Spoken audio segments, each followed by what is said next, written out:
The industry said, you're out of your mind. You're a dead man walking. You're the biggest band in the world right now. You can't fire your big shot manager. Give me a good reason why. The word on the street was, this is career suicide. But the band trusted me, and we did it. I did it. Has sold over 130 million albums. Please welcome Jon Bon Jovi. Bon Jovi. Welcome, Bon Jovi. You brought in just a mediator, a therapist, a coach, someone to kind of like say, hey, tell everyone how you feel. Oh, it wasn't easy. Nobody was receptive to it. I was receptive to it. The guys fought it. And then after a couple of sessions of it, we committed to it. Wow. I can absolutely, positively guarantee you, you will never see me giving 50%. That's out of the question. Don't think for a moment that Richie and David and Tico didn't give everything they had. They gave everything they had too. Everyone's always looking over the shoulder and they've got that, who's the bigger guy in the room? I gave that up so long ago. I give a about it. And I have very few regrets in my career. One of my few regrets. Welcome back, everyone, to the School of Greatness. Very excited about our guests. We have the legendary Jon Bon Jovi in the house. Good to see you, sir. Thank you, brother. Thank you so much for being here, my fellow Pisces. Yeah. Arena football lover, and so many other things. You have this incredible docuseries that's out right now as people are watching this. And there's so much about it that I didn't realize about you as a human being and your heart and your vision. I think everyone sees the accolades, the success, the platinum, records that you've sold, and the 4-decade career of hit after hit. But what they really get to watch when they watch this series is your incredible vision for making all this happen and manifesting this into your life and building and creating it for decade after decade, and your beautiful heart. So I want to acknowledge you for your heart, because I feel like that love and that passion is what allowed this to come to fruition, this life you've created and the impact that you've had with your music around the world. My fiance, she's Mexican, and I told her I was having you on today, and she was almost in tears because she said when she was a teenager, she bought a CD of yours, and it was one of the first music that she heard where she started to learn English. Oh. Was because of your music. Right. So you make impact on so many people's lives in so many different ways that you're not even aware of. So I want to acknowledge you for that, Jon. And there was a moment in, I can't remember if it was episode 1 or 2, because I got to watch the whole thing, where you talk about success and greatness. I don't know if you remember this, but you mention about success and you mention greatness in almost the same sentence. And you give a definition kind of what they both are for you. Since this is the School of Greatness, I would love for you to talk about what the difference is between success and greatness for you. Well, I honestly can't remember the instance in the film, especially because it's been filmed over the last couple of years. But I guess my reaction to it would be this. Anyone can have success. You could write a jingle that becomes a hit song. Mm-hmm. And for 5 minutes, that's called success, and it's fleeting. Or you could strive for greatness, which means you got to do it again and again and again and again and again and again. And you have to work hard because it just doesn't happen. Greatness is something to strive for. Yeah. And it is given to nobody. Even the most gifted of musician or athlete or business leader has to work at it in order to, strive to achieve greatness. That's my opinion. Yeah. When did you feel like you were able to reach greatness in your musical career? I don't know that I ever felt that way. Really? I think that's sort of that chip on your shoulder that keeps you going. I do think that I've gotten quite good at it. I think that given the opportunity physically, I can do it with the best of them at this point. But I think that with every song, let alone every album, it's, can I do it again? Can I do it again? Can I do it again? How can I do it better? I don't think you ever think you've achieved greatness. It's just striving. Did you ever feel like when, I think it was the third album you guys had that went like, I don't know, 14 times platinum or whatever it did, it was like all over the That's world. one of the biggest selling records ever, yeah. Slippery When Wet, yeah. Was that the biggest ever of all time? Or? No. I mean, for us, it For was, you guys. but it was Thriller. It was like a Virgin. It was Born in the USA. It was one of those. It was huge. It was massive, and it was everywhere. When you have that big of a hit at that young of an age, I think you were like 24, 25 or somewhere around there. How do you, and it surpasses so many other records or accomplishments of almost every other artist. How do you come with the mind of, this isn't my best work and I can keep, reaching this type of success? Or do you think maybe my best work is behind me? No. At 25? No. Absolutely not. If anything, my only regret, and I have very few regrets in my career. One of my few regrets is that I didn't take a little more time just to enjoy it, because you coulda, shoulda taken the time to really enjoy it. I think that part of the journey of life is that in your 20s, when you've got that chip on your shoulder and there's all kinds of new surprises around every bend, you don't really sure how to navigate this journey. You look to mentors and, in some form or another to sort of guide you, and they do the best they can, but it doesn't mean that they had the answers either. Anyhow, you're on this journey, and all we could think of, at least all I could think of, was, I got to do this again. I got to make sure that nobody thinks that was a fluke, that we can do this again. We can do it again after that. So it was nose to the grind. And a year after the Slippery tour concluded, and there was 240 shows and massive success for the band, we were back on the road with the album New Jersey, which had 5 more top 10 singles and another 240, 250 shows. 1 year later. Just back to back. Just went right back in the ring. There's one part in the docuseries where the band, I think you guys are together for, 5 years in a row, it seems like, with very little time off. And there's this beautiful journey that you guys created, this incredible family and these incredible relationships and brotherhood and team mentality. But then too much of a good thing can turn into a bad thing, is kind of what you guys talk about in this series. How did you not allow too much tension to actually break this band apart after so many years of success, when there was just more frustration and resentment and egos? How did you keep it together emotionally, mentally, spiritually, physically, when everyone's got more money than they can think of now, when everyone's got more fame and success and their egos are at an all-time high? How did you keep it together? Well, everyone has their own unique perspective, and everyone's the hero of their own show, right? So I'm sure anyone in the band or the organization will have told you their point of view, and it may differ from mine. But having been the leader, namesake, whatever you want to call me, I'd always had a certain vision and asked others to follow. Their opinions and their input was very welcomed. But obviously somebody had to be the quarterback. And so I treated this like a team.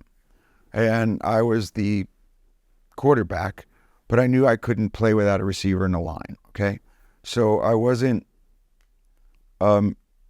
ego-driven, but I had to have a plan, stick to the plan, and sink or swim, make the decision. So when I did see that the burnout was happening after those 2 back-to-back records, and this was our first foray into that kind of territory, because it has happened to me other times in my career. In this instance, there was a moment in time where I would, in retrospect, blame agents, managers, lawyers, because they were supposed to be the mentors that said, we believe in you, take your time, get it right. And they allowed us to keep going to the point of burnout. What I wouldn't allow was it to fall apart, because I knew better than to think, wait a minute, nobody physically harmed each other. Nobody stole money. Nobody stole a girlfriend. Nobody was dead. Nobody was, car crash. Like, this was burnout. So you go back to team. You go back to, what is it that got us here collectively? Let everybody go out and gather their thoughts, get new information, bring it back to the fold, which in turn could make us stronger. And I really, by that point, went out on a limb, because at that point I'd fired the managers, agents, and lawyers and said to the guys, I've got this vision. I believe it still works. And not only do I need you guys to come along, but I'm doing it without the rest of the apparatus now. And they put their faith in that. I mean, there's three things that I've gotten to learn about you through this series that's really inspired me, that I feel like you innovated and you led the way with, in terms of anyone that I'm aware of in the kind of the music industry at this high of a level. And I'm going to share these three things. One is, during that time where I guess the band was kind of in a lot of friction, at least from the story of the documentary, you brought in I guess a mediator, a therapist, a coach, someone to kind of like say, hey, tell everyone how you feel. Like, let's open up all of the emotions, the frustrations, the pains, the joys, and share it all. And this was what, 30 years ago or something, 30 right? years ago. 30 years ago, when this wasn't a popular thing to do. 35 years ago. That was like looked down upon 30 years ago. But you said, I'm gonna have the courage to say, we need to bring a coach, an expert, a mediator, a therapist to come in and let everyone express themselves. Would you say that really helped? Oh, yeah. Bringing people back together? Oh, yeah. And boy, was it met with resistance. Really? Oh, yeah. I'd heard about these therapies, especially in alcoholism and mental illness, and where you go to a rehab or, and you're dealing with issues. But like I'd said, we didn't have those issues. We had naivete and youth and ego, this rocket ship to success that was confusing, because we went from being the children of our parents to the parents of our parents, and the parents of, we were now these CEOs, we were now these decision makers, we were now these money makers, we were the gravy train. Life changed for everybody in the organization. In your 20s. In my 20s. And that's me being I don't want to say a visionary, but a different thinker. I thought differently. I just always thought differently. The way I got a record deal. Nobody gets a record deal the way I got a record deal. I went and knocked on a DJ's booth. Right now, we think that there's millions of people who are going to watch this interview, which is nothing but ego. But in truth, it just could be you and I, Louis. And nobody may ever see this or hear this, right? And we don't know. The loneliest man in the music business was a DJ, talking to no one, preaching the gospel of music. And I said, that man loves music more than anyone I know. I'm going to go knock on his window and play him a song. It was the same kind of visions I've had throughout the process here, where I said, self-management. The industry said, you're out of your mind. You're a dead man walking. You're the biggest band in the world right now. You can't fire your big shot manager. I said, why? And I wasn't being egomaniacal. I said, why? Give me a good reason why. There wasn't a good reason why. And from 1991 to 2016, it's a lot of commission checks. I didn't pay anybody, but the band trusted me, and we did it. I did it. I built Bon Jovi Management. That's the second thing that I was going to talk about. But the therapist, Lou Cox, he come in, and he had nothing to win or lose. He wasn't on anyone's salaries. He wasn't on the payroll. He wasn't even in the music business. Wow. What was the one thing that he taught you through that experience about mediation, therapy, communication? Little silly, elevator bumper stickers like, everyone's the star of their own show. It's 5 different opinions in this story. It's 5 different points of view. But it was about listening in order to learn. It was about, giving the floor to others when necessary. It was about being a shoulder to lean on when somebody, needed that shoulder to lean on. There was a lot of that there was no it was all based in truths. It was looking into someone's eye and saying I love you and meaning it. Wow. Understanding what the words meant. Not just, oh, we're performing on the stage together. Hey, you dude. I was never a dude. We weren't dude. I wasn't interested in that. I was interested in cutting to a deeper place. Our music got lumped into a genre of music because of when we came up and the kind of stuff, that I was 21 and 25. I looked like every kid in the mall. That's the way the kids looked in the mall. Yeah. So we were thrust into that, but that's not who I was. It was just, we were put into that. But again, this is the thing that surprises me. This is what, the late 80s, early 90s, right? Mid-80s. Mid-80s. 86, 87, 88. But when the 89. therapy Oh, session... that's 90, 90, 91, yeah. 90, 91. Yeah. It's what, 5 to 7 of you guys in a room together. Yeah. And you're talking about love, and you're talking about your emotions, and you're talking, I love you, and you're looking in each other's eyes, and you're being vulnerable. When I grew up in the 80s and 90s, you weren't allowed to do that stuff. So I'm saying you innovated this ability to, how are all of you able to be so receptive to connect openly, lovingly, vulnerably? Oh, it wasn't easy. Nobody was receptive to it. I was receptive to it. The guys fought it. And then after a couple of sessions of it, they, had their private time with Lou, and then they would come back into group, and then, and we committed to it. Wow. We committed to it. How many sessions did you guys all do I don't know. together? Let's just put it this way. Over the course of time that started in 90, and I was talking to Lou, a year ago. This is amazing. So we still, I would still touch base with him. That's incredible. Over time. Yeah, we needed him anytime. How important was it for you to tap into your relationship skills and your emotional skills, over your singing and songwriting skills in order to be successful as a group and as a band? I just looked at it like a family is always going to have its issues. Uh-huh. A team is always going to have their issues. But having been a sports fan, I could see the inner workings of a team and think, I could see that the ego is prohibiting them from winning championships. Oh, man. And that a family can't get away from each other, because of blood, but they could have nothing more than a common last name.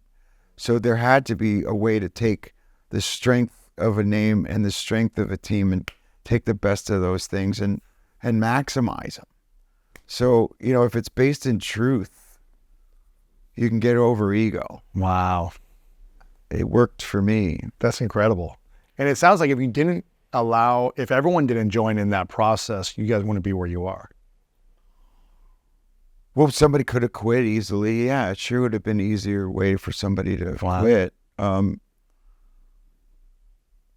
But nobody ever quit the band until Richie, in 2013, but that's much later. Right. But no, everybody was committed. That's incredible, man. That's cool. So I love, one of three things that I really think you innovated. The second thing you mentioned it, 1990, you're 29, you're 30 years old, and you say, okay, everyone in the music industry has a manager or has agents and all these different things. I'm going to do it differently. Yeah. You hear about that now of independent artists and starting their own thing and launching their music through the internet. But in 1990, that never happened. So you really innovated and led this way for artists 30 years before they started doing it. What was the biggest challenge you had to overcome in starting your own management company, navigating the landscape of ticketing and venues and commission? No, what happened was we let go of the old agent and got a new one. Okay, so it wasn't that I didn't have one; we got a different one. Right. The manager, God bless him, we're still friendly, but he said it was about him. And we went, no, it's definitely not about you. And then you have to think, what does he bring that is so unique? Uh-huh. And granted, in that first chapter of my career, I learned a lot. And it was great. But when it was time to move on, I was glad that it was time to move on. And it was season. And then the word on the street was, this is career suicide. But I had an incredible representative, and I use that word endearingly. It was way more than a lawyer. He was the godfather to my daughter. He was my father and my best friend and my brother all rolled into one. He never, ever, took advantage of me. He represented, he taught me everything I know about business. Wow. And he's passed, he had frontal lobe dementia. He's passed about 7, 8, 9 years ago now. There's a huge black hole in my life because he's not in it any longer. But he's what made me learn everything that I know now. And in turn, also made me realize we didn't need all that glitz and glamour. We had an amazing right hand in a guy named Paul Corzelius, who was doing the day-to-day in the office. Jerry was doing all the paperwork, and I was making all the decisions. Mm-hmm. We could do this. Right. And we did it in a big way. We had the biggest tour in the world 3 times in that period. I had 6 #1 albums. I had, 6 #1s. It's like crushing it. Yeah, it's We did. incredible. But how did you have the courage to do that when no one else had done it? I'd met with a half a dozen managers. I remember at the time, or did meeting with managers again and going through that process and just not clicking with any of them. Mm-hmm. There was none of them that moved me, and I needed somebody that was going to dedicate their life to this the way that we dedicated our lives to it, and I wasn't getting that. Wow. So I just why Right. do it ourselves? Wow. It's beautiful. The third thing that I feel like you've really innovated in this industry of, music and rock star and fame and all these different things is you got married, at the peak. I think you're in your late 20s, right? 28, 29 when you got married to a high school sweetheart. Yeah. And for me, I don't know how you're on the road constantly with that much fame, that much success, that much money, and that much options, let's say, and you're able to enter a marriage and have what looks like on the outside, a healthy relationship for decades. 35 years. That's incredible. So No, I feel like you've innovated this in a space No, I where, can't take that credit. well, I feel like, not many people. It's fewer and far between. what I'm Bono's saying. married as long. Bruce is married almost very, as long. very few. How were you able to have a healthy, successful, thriving marriage and relationship while all the other, ego stuff and fame and just travel and success? That one was easy. That didn't take Really? a genius. We grew together. Wow. We went to high school together. Yeah. So we came through this whole roller coaster ride together. So no matter my highs or my lows, she's seen them. Wow. And that was integral. She didn't meet me at the pinnacle of my successes or the low points in my career and pick me up out of a gutter somewhere. So we grew up in the same hometown with the same kind of values, same kind of family background, middle class upbringing. She saw you doing cover band stuff back Sure. then. Yeah. In high school, so that one I just was, thank God, fortunate enough to get right the first time, and we held on. It wasn't. We never really had any kind of difficulties. Really? Knock wood, That's it's been incredible. 35 years. What do you think is the key? And I'm not sure if anyone asked you about relationship or marriage, advice ever, but what would you say are the 3 keys to having a long-term successful relationship while thriving at the top of your career as well? I don't know. I mean, the relationship thing, like I said, is mutual respect. Okay. Admiration and mutual respect is at the top of this for me. To be a good listener and know it's not all about me. It's about we. It's about both of us. It's about all of us. It's about the family dynamic. So of course I'm always going to be the narcissist lead singer in the house, but there's no platinum records hanging in my house. We left that long time ago in our home. So admiration, mutual admiration society, being a good listener, growing together, just finding her in a way that, like, I get excited in the morning when I see her every single day. 35 years later. I get excited. every single day. What's the thing you love about her the most? That she absolutely knows that she loves me, like with all of her heart. Wow. You know, I mean, there's no question, there's no doubt, there's not even a glimmer of doubt, there's not even a hint of a glimmer of doubt that this is it. That's it. Wow. Yeah, I got this one right. When you're coming off stage in front of 80,000 people and you're the man and you're selling out the biggest tour in history back to back and people are screaming every word and chanting your name, and then you go home and someone's upset at you or they want you to listen to them, how do you get over your ego of being Jon Bon Jovi and saying, I'm going to be a great partner? It might take a minute to walk it off, you know, when you're on the road for a long time, especially in those younger years when we would be on the road so long that you could carry the lifestyle home. But I haven't even seen that guy in a long time. Wow. So it's of no interest to me to even see that guy. It really isn't. Boy, I'm really trying to be honest with you, because even if it was 10 or 15 years ago when we were just still, you know, a little more wild and I don't mean this in it like we're subdued now, but it's just in a little more ego-driven way. Yes. You know?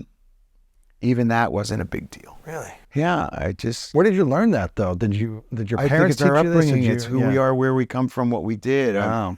I was never a big drug guy. I was never the big drinking guy. I was never the big, you know, one thing we learned on this journey, we're doing this interview right now in Los Angeles, California.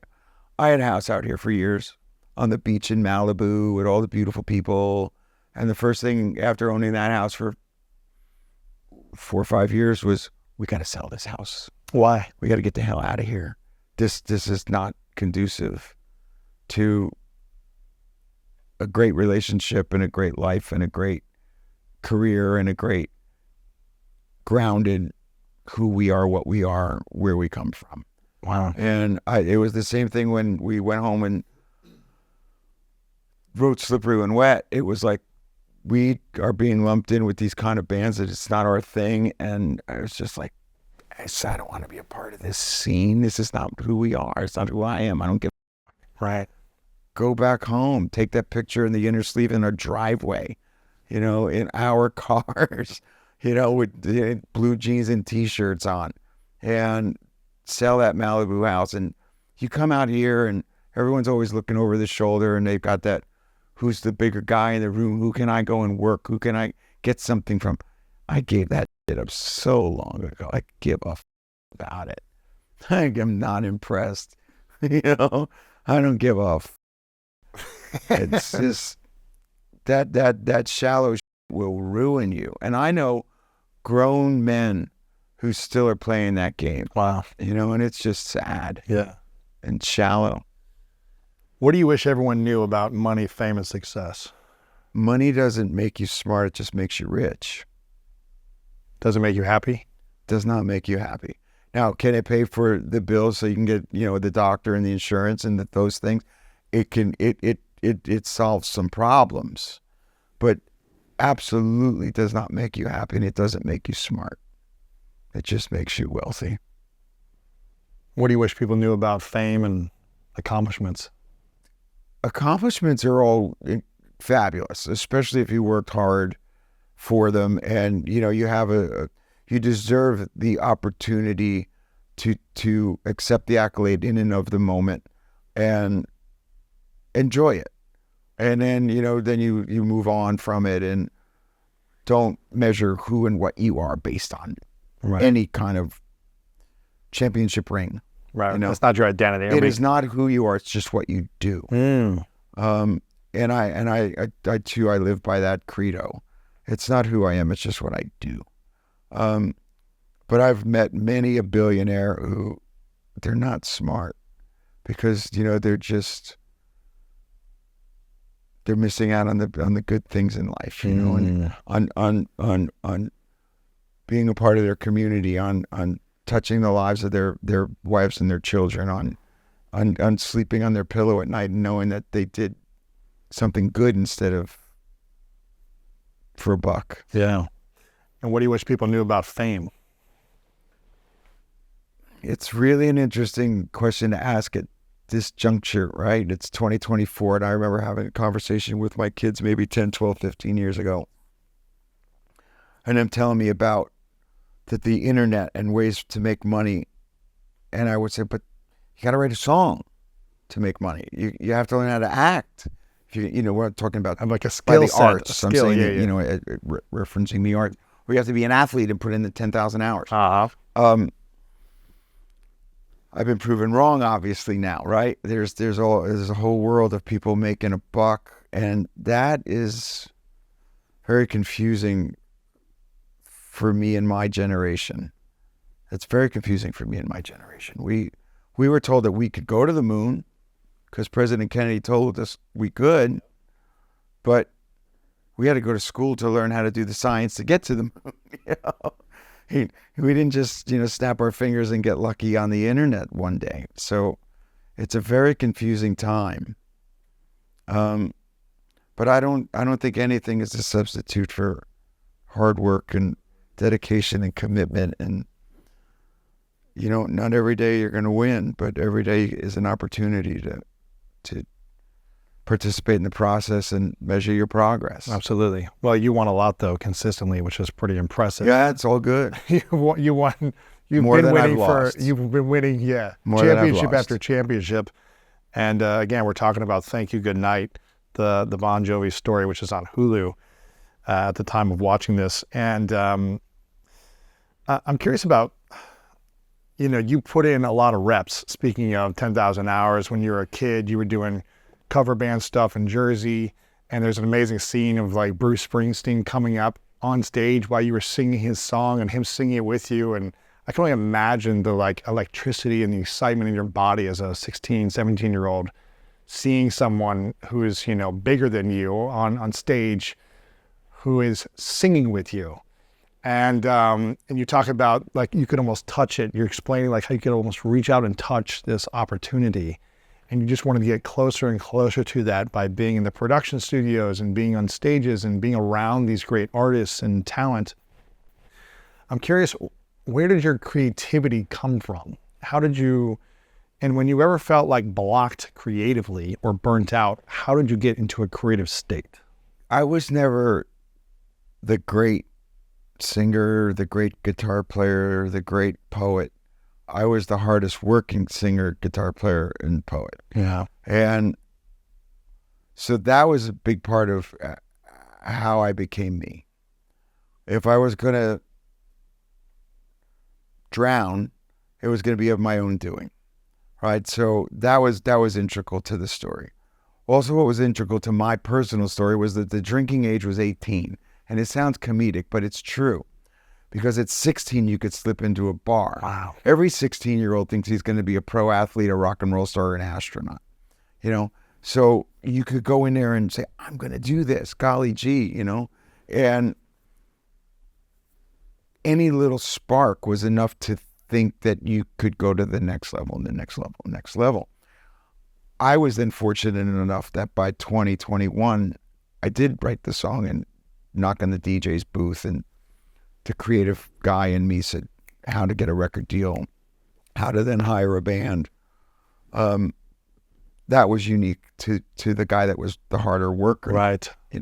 Because you could go down in the Jersey Shore when cover bands were making $3,000 a night in 1979, 80, 81. It's real money. We were making $100 in an original band to split between everybody, if you were lucky. Wow. If you were lucky, because oftentimes you'd play for free because it was original music. So I never made any money, but I didn't need it because I was 16, 17, 18. I was able to live at home. Yeah. And for me, that is a big part of the success was right time, right place, born at a certain time,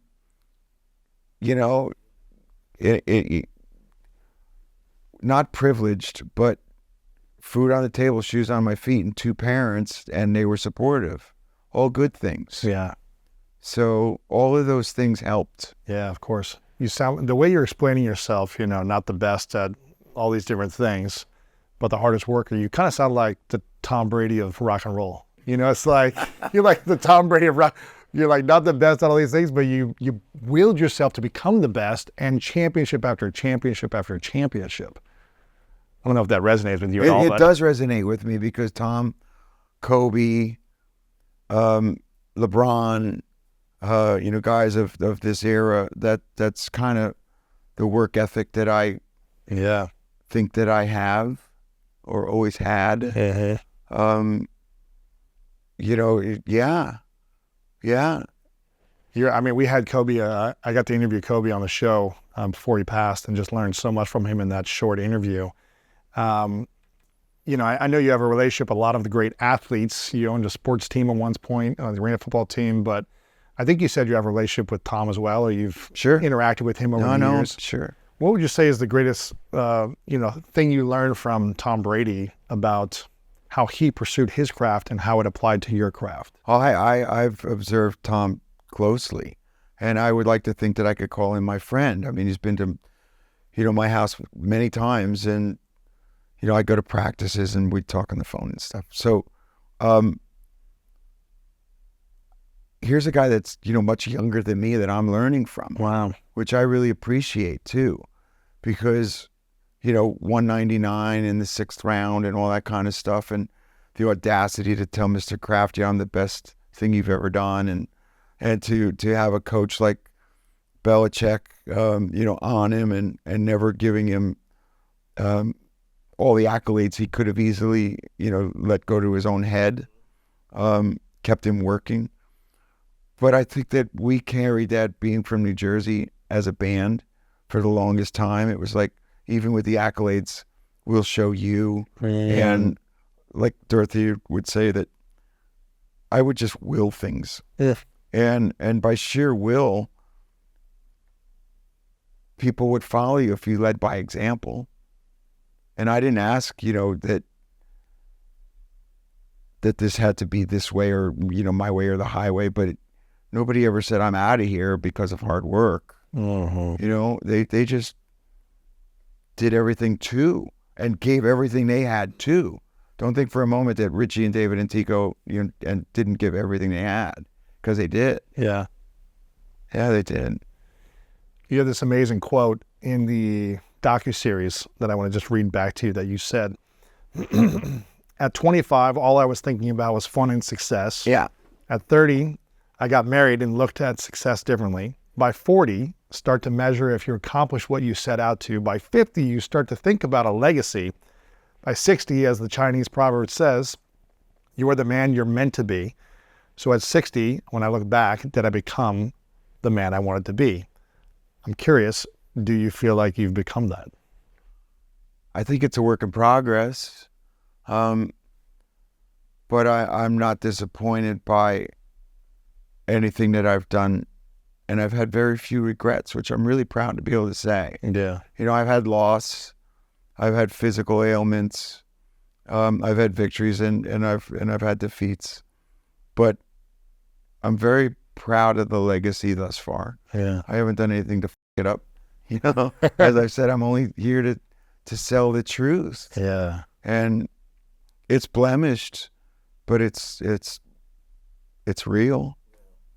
If you could go back, you know, to your younger self in your 20s or early 30s, and you could only give yourself 3 pieces of advice, and you know everything that you know now, you're just going back in time, and you're speaking to your younger self, late 20s, early 30s, with everything that you've experienced, what 3 things would you say to that younger Jon?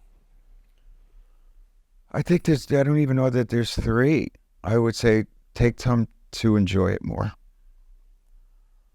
Don't lose faith in yourself, even when you feel like you're maybe down for the last time, you know, and the 8 count is going to 9. And to believe in the power of we.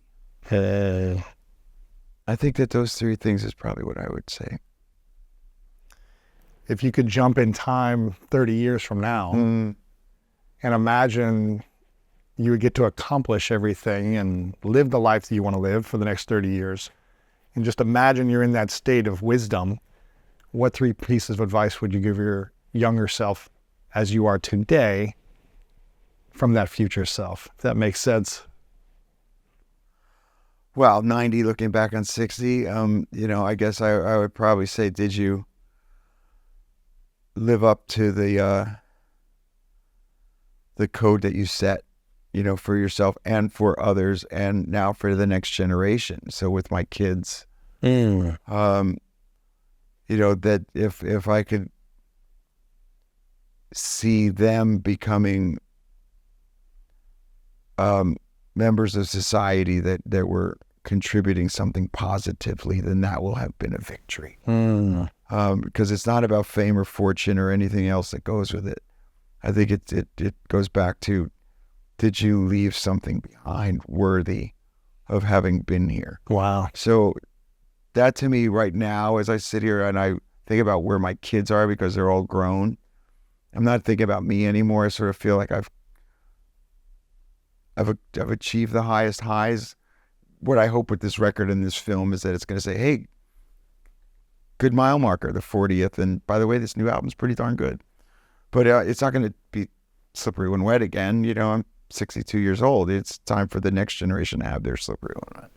But I would like to think that my next slippery when wet could be, did my kids make any kind of contributions to the world? Wow. That would be neat.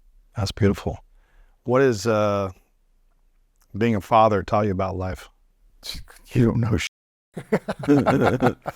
man, from the minute that I remember, our first child was our daughter, and I didn't have sisters, let alone a baby. When the door closed on that first night, we were like, there's no owner's manual that comes with this. You're like, wow. So you figure it all out. Okay, step at a time, and you get it, and you work hard at it. And with every child, and then with every chapter of every child, the playbook changed. Wow. And with their girls to boys, and then toddlers to teens, and then teens to adults, and adults getting married, nobody told me about these chapters in the book. And I'm like, you would think that by now somebody would inform me about these chapters. But no one had told me about these chapters, and they're all different. So, we're just trying to navigate it. And now all my friends that are my age go, oh yeah. Didn't we tell you? I'm like, F you, man. No, you didn't tell me. What is a lyric from one of your songs that you've written that really speaks to you of your season of life right now? Oh my God. You're catching me off guard. I'm not usually good at this, but there's a song on the new album. It's called Hollow Man. And it says, what do you sing when the song's been sung? Who do you fight when the war is won? What do you write when your book is done? Wow. What do you sing when the song's been sung? Here I am, the hollow man, telling stories about the promise of a promised land. I feel like a cheap bouquet of flowers in a one-night stand. With my heart in my hand, I am the hollow man. And it just, it's saying I'm an empty vessel. I'm here looking up at the sky and saying, okay, Lord, what's next? Wow. And so that's just a song on the new. That's on the new album. That comes out June 7th. June 7th. Wow. Yeah, Hollow Man's a story of me today. Did you find an answer for that? No, I'm living it. Every day is an opportunity to write a song, but I don't often, take every day and turn it on. Mm-hmm. And as a matter of fact, I at times have to turn it off and just acknowledge that it'll be there next time I want to turn the faucet on. But because it becomes so overwhelming, if you run the course of a cycle, like with the joy that I've found with this record. It was time to say, okay, it's being repetitive. It's time to shut off the faucet. Okay, now here's a new album. It's called Forever. These lessons won't be manifest. They're manifested, but they won't be fully learned for the next 2 years. Wow. And then I'll look back on them. And then I'll know where I was. That's smart for you. 4 decades plus of doing music. You've had to kind of like reinvent your identity almost every decade or every couple of albums or every few years, while keeping, your roots, but innovating, music and things like that. But recently you went through surgery on your vocal cords, and it's throughout the documentary series when people can watch it. And, I can relate to this in my own way of being an athlete. And getting injured. Right. And my whole identity, my entire life being tied into Good. Let's talk about this. Being talented and being valuable and being able to use my skill sets to go make something happen of my dreams and my vision, right? But then when I got injured, playing in a sport that you were an owner of another team, playing arena football, that vision of my identity and my future became shattered literally and emotionally and spiritually. And it was a 1.5 years of recovery and trying to figure out, okay, what do I do next? Who am I of this next season of life? What is my next chapter? What is my next song? What is my next play if I'm not able to play that game anymore? Mm-hmm. In your journey of, your vocal cords not being the exact same in your 20s, at 60, how have you mentally and emotionally dealt with the identity shifts and changes as an artist and as a man? You and I were talking off camera about that period between when you stopped playing the game that you loved and determining that you were going to be here, which probably was not in the cards. Was not. In 2008. Was not. You never dreamt of this. But I'm going to guesstimate that you're pretty satisfied with where you are right now. Very satisfied. So look at that. And it needed to happen in order for me to get on this trajectory. The obstacle is the way, right? Exactly. And I get that. I trust there was a period of mourning for you. Big time. Right? Big time. Because from the time you were 8 until you were 20. Yeah. 23, 24, 4, you were identified by the game. Yes. And then there comes that mourning and confusion. I haven't had to quit doing what I'm doing, nor would I ever have to stop writing a song or making a record. But if I chose not to go out and tour again because I couldn't be at that level I am accustomed to performing at, I do wonder how I'll behave. Interesting. But I haven't come to that crossroad. I hope you don't have to. I hope I don't have to either. If God forbid that is my future, the one thing I will know is I've exhausted every possible way back onto the playing field at the level that I'm accustomed to playing at. So when Kobe had the injury, when Tommy had the injury, when Michael Strahan ripped his back off of his chest, when every athlete goes through this, the question is, okay, I can get back on the playing field. Can I play in the Super Bowl? Can I win at the level again? of what I'm capable of, yeah. And I don't know the answer. So I'm a work in progress. How is that uncertainty? How are you dealing with that right now? It's better than it was because I'm a really analytical guy when it comes down to it, and I look at pictures of the chords and the progress, and I'm optimistic about it. Of your actual Yeah, I see them all the time. So you see there's improvement. Yeah. But if it's not up to speed, let's say this, and I hate to even put it out in the world. Yeah. That I don't tour. I could promise you, Louis, that I will be able to say, I did do it at the highest level. Wow. For the longest time. And I'm good with that.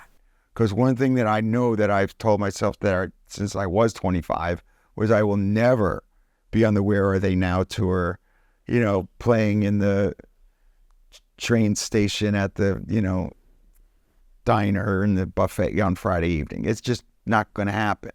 So I will be more than okay with that aspect. You'd be at peace if you don't get to tour again. If I don't have the opportunity, which I really would enjoy the opportunity, I'll live with it because I'm still capable of writing a record. I'm still capable of recording a record.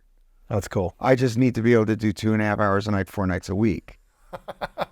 And if God forbid that doesn't happen, I can absolutely positively guarantee you will never see me giving 50%. That's out of the question. Wow. Well, I hope the world gets to see you perform on stage again. And if you're coming to LA, I got to go. So I'm going to find a way to get there for Thanks, sure that'd be easy. and check it out. I've only got about 5 more minutes with you to be respectful of your time. And I want people to watch this docuseries. It's called Thank You, Goodnight, the Bon Jovi Story. It's on Hulu. So make sure you guys go watch this. It's fascinating. If you love art, if you love music, if you love Jon, if you love just creativity, ups and downs of success stories, you're going to love this series. So make sure you watch this. And if you really want to study your mind and the vision that you had and the drive that you had to will your vision into existence, it is a beautiful story. So make sure you watch this. Even if you don't like music, you'll be inspired by this story and your vision of bringing your heart and putting it on for the world to see. So I really am inspired by that. You got the new album as well, June 7th, that people can get. What's the best place for them to get that? It's streamed everywhere these days. Press a button. Okay. So any So listen anywhere, Spotify, and Amazon, everywhere. and everybody's Okay, going to perfect. have it. Awesome. Before I ask the final couple questions, what else can we do to be of service to you today? I don't know, unless you have a magical mystery cure for the high C's of the vocal cords. One of the things that you do, which I think is really cool as well, is you're all about service. You've got a charitable foundation as well. You want to give back. So many things you'll see in the docuseries about you wanting to be of service with your music, with your platform, with your fame, and I think that's really cool. So people can learn more about that as well. This question, final 2 questions. This one is called the 3 truths. So I've already asked you a couple hypothetical questions, but this is another one for you. Imagine you do get to live as long as you want to live. You get to keep performing as long as you want to perform. You get to do it all. You see your kids grow up even more, all the different things that happen in life. But for whatever reason, it's your last day on earth, many years away. Live as long as you want. And in this hypothetical scenario, you have to take all of your music with you. You have to take all of your writing with you. This conversation is no longer here. Any piece of content you've put out into this world, it goes with you. It's a hypothetical scenario. It goes with you. It goes with you, or it's just not. Take it with you? You take it with you, or it's not in this world. It goes somewhere else. We don't have access to it. Okay. Hypothetical. Okay. So we don't get to hear your music anymore. Okay. But on this last day, you get to leave behind 3 truths. And that's what we do get to keep from you, are these 3 lessons. They could be lyrics from a song. It could be something on your heart right now. It could be something simple, something, whatever it might be. But if it's the last day and you only get to share 3 lessons with the world, 3 truths, what would those 3 truths be for you? Wow.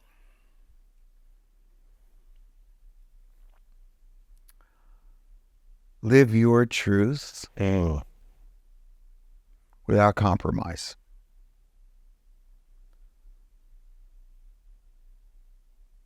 Be of service.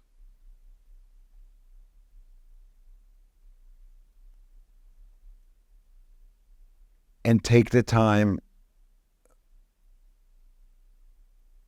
to see the world around you, to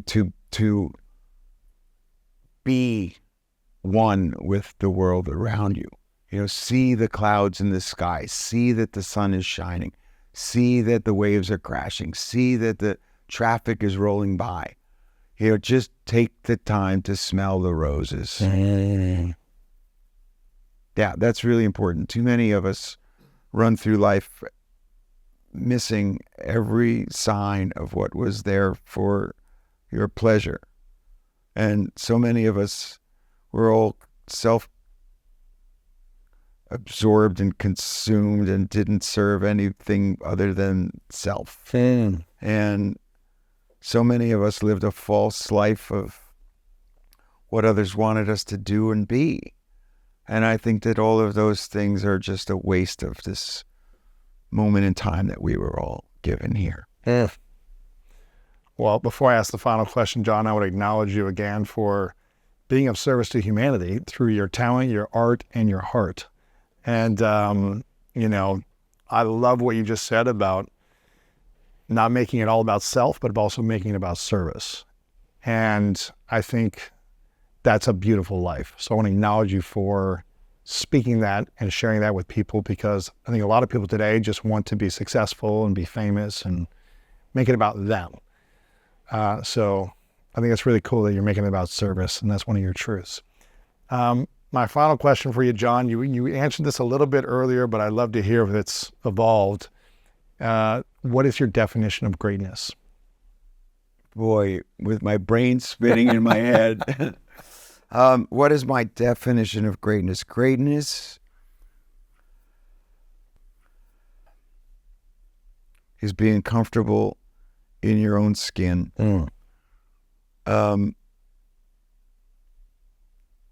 Greatness is leaving something that is worthy behind. I think I'll just leave it there. Jon, thanks so much for being here. Thanks, Appreciate it, man. This was a joy. I think it's being concerned what other people think, and a feeling of that the people who make great things are somehow special and that they're not special. And that's just not true. Everyone has the capability to make great things.